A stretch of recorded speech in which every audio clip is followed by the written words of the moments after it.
So guys, I have finally finished my brand new YouTube studio space and I really want to show it to you. So let's go in the other room and check it out.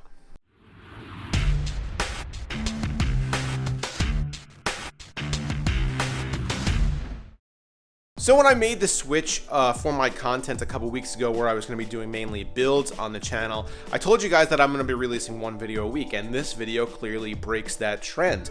However, in the live stream that I did the other night with Brian from Bad Sea Tech, which was super interesting and fun to do, I suggest you guys go check out the VOD. I did mention that I wanted to also occasionally intersperse some additional content like this that's easier for me to make, and I could edit and release quickly as opposed to having to do a whole bunch of testing and B-roll shots and stuff like that. This video is shot only on my RX 100 and a couple of shots from my A7 III, so it's going to be pretty easy to edit and upload. It's not going to take a whole lot of time, and that's kind of the idea, because the build videos themselves take up a ton of time, and I could not do more than one of my regular content style videos if I was going to do build videos every week. So that was the whole point of one video a week. But if every once in a while I could put out one of these videos that I could quickly shoot and maybe provide you guys with some interesting information or a behind the scenes kind of thing, I still do want to do that. So let's take a look at this set right behind me right now.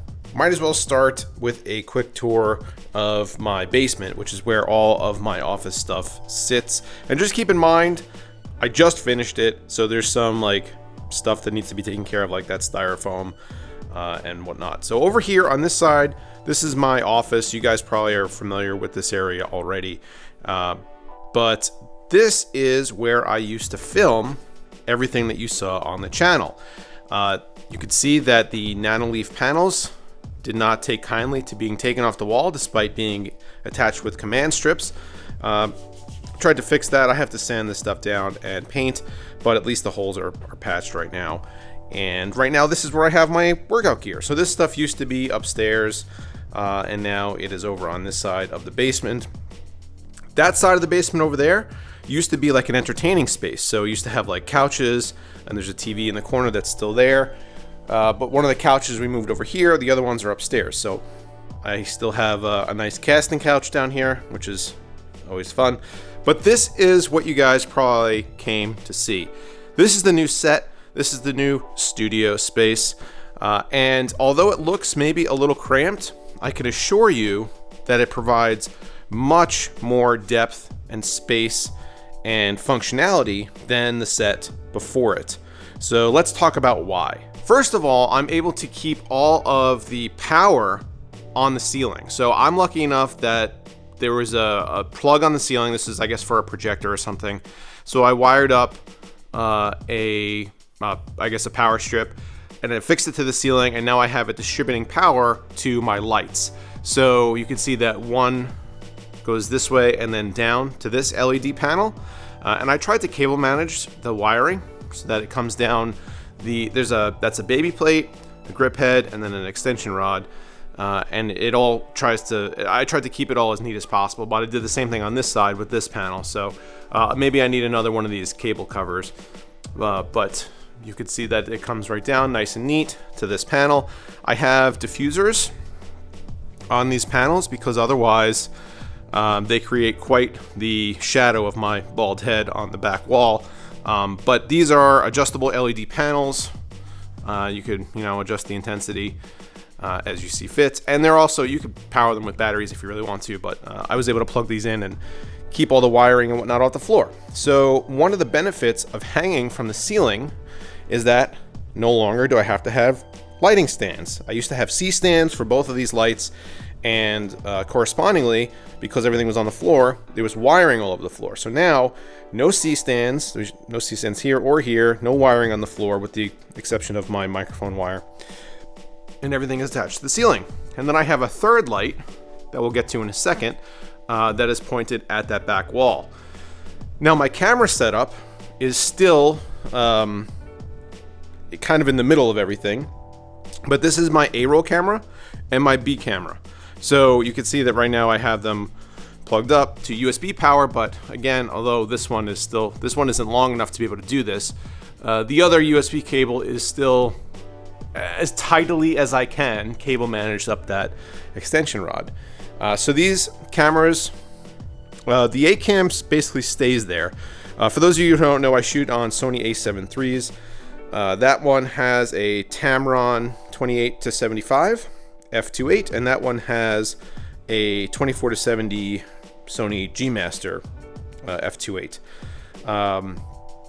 Also some additional gear here in case you guys are wondering. This is a Benro S7 tripod, Edelkrone Slider 1 Pro, a Manfrotto fluid head, the 502AH. Got a cage on the camera, so I have a little aperture light on here and a Saramonic lav system as well.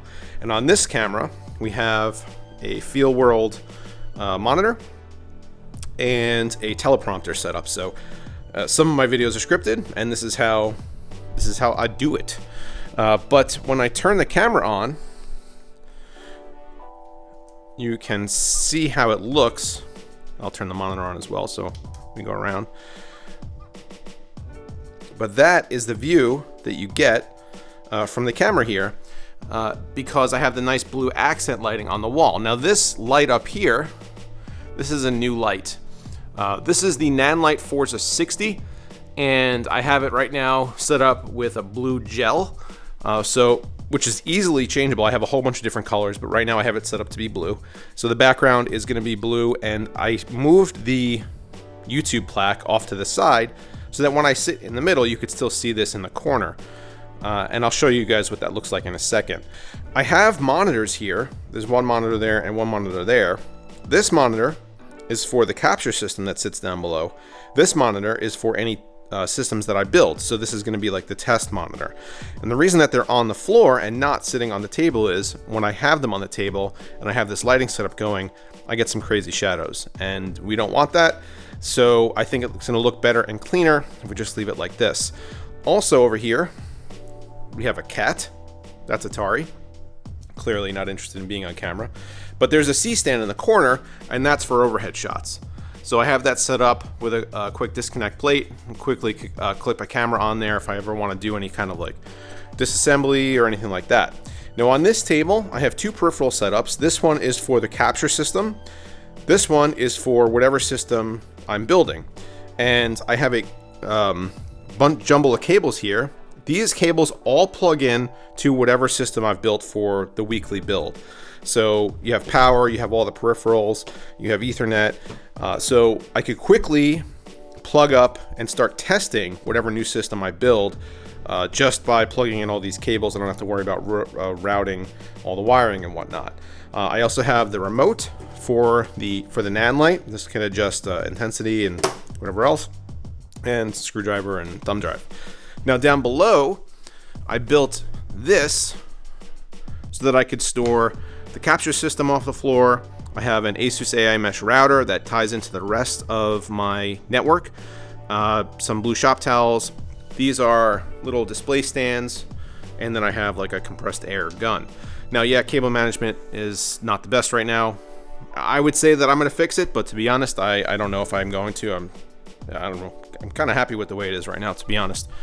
But the depth that this set provides is much different than the way it used to be, because now I have, I'm able to have a nice, smooth, blurry background instead of being pressed right up against the wall. The camera setups that I'm using have the ability to create a nice bokeh effect on the background, but if the background is compressed right up against your subject, you're not going to be able to deliver that. So as is, yeah, you see the TVs in the corner. I have some boxes over here. This is also a soft box, a giant like dome soft box for the Nanlite in case I ever wanted to just switch this to like a natural color. But as is set up right now, it looks like, you know, this is kind of a cramped space. But if I sit down at that desk, this is what it looks like. So this was the whole goal, to be able to have a camera set up and a lighting set up that is easy and super functional. All I need to do is turn on 1, 2, 3 lights and the camera, and I could start filming. The TV, even though it is over there in the corner and it is pretty close to the set, is cut out of the frame by where I have the camera placed. You can still see the YouTube plaque, and it's off in the corner. It's not directly behind me anymore. And the blue background provides a nice contrast and kind of outlines my face and shape so that it's easier for you guys to see on camera. If you want to see what it looks like from my angle, it looks like this. So I could easily monitor myself on a screen, whereas the Sony cameras don't have the ability to do that otherwise. They don't have a flip out screen, so having a monitor like that is definitely key. But the two lights, and then I have the light above, and the microphone is right here. So this desk is actually an autonomous sit-stand desk. It has several different presets here that I use when I'm filming. So basically, my B camera, I don't adjust the height of that tripod. That's the height that that camera stays at. And I can adjust the desk to better fit the height of that camera. And it's a lot easier than adjusting these crazy legs every time I need to, move the camera up or down an inch. Instead, I just do it with a press of the button on the desk. And Atari now wants attention. But yeah, so it's easy enough to just do this, raise it up to where I need it, put the product on the desk, and then film it that way. So guys, that is it. That is my new YouTube studio space. I am very happy with it, although I am still playing with a couple camera settings and maybe some light settings and stuff like that. But for the most part, this is what you're gonna see on the channel moving forward. This space is super functional for me. It's what I was aiming for. It allows me to film from different angles. It provides me a quick setup and breakdown area. It gives me more depth in the background. It gives me an easy way to test systems back there with the capture system. So I am really happy with the way it came out, and I'd be curious to see what you guys think of it. So let me know down below in the comments. Also, of course, don't forget to get subscribed to the channel. We are doing builds, PC builds on this channel every week. So we're gonna be featuring a different kind of PC every week moving forward for at least the foreseeable future. That could change at some point, but I have a bunch of ideas that I want to explore. So if you guys have any ideas for what you want to see in a PC build, or you want to comment on this studio space, let me know down below in the comments. Also, I'm going to leave some links down below to some of the gear that I use in case you were interested in that also. So thanks for watching, guys. I appreciate it, and I will see you this weekend.